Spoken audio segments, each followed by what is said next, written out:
So the Breonna Taylor shooting was in March. Louisville banned no-knock warrants in June, named the law after Breonna. But what about here? Is this policy legal in Kansas and Missouri? And how did this play into the officer's defense?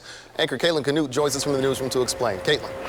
Well, Kevin, I reached out to a Kansas City, Missouri defense attorney with 30 years experience to try to get some perspective on this case. He said, yes, no-knock warrants are legal here, and the use is justified when used correctly.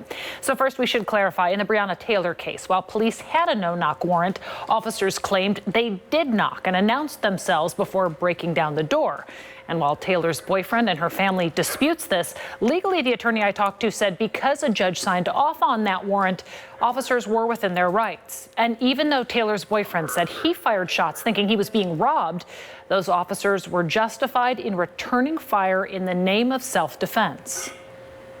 The bottom line on that is if you are in reasonable fear for your safety and it's facing an imminent danger right at that moment, and you are allowed to use a reasonable amount of force as any person would objectively in that circumstance.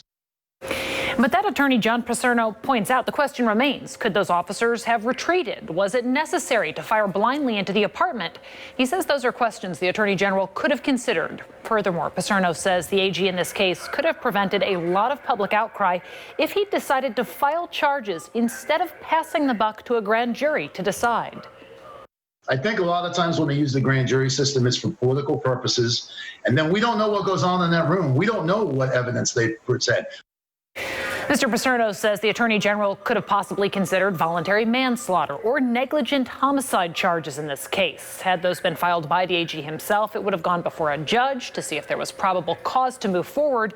But at least then the proceedings would have been public. And Paserno says that transparency could go a long way in the current climate. Obviously, he is not affiliated with this case, but we appreciate him weighing in. In the newsroom, Caitlin Canute, 41 Action News. Indeed, a lot of insight there. Caitlin, thank you.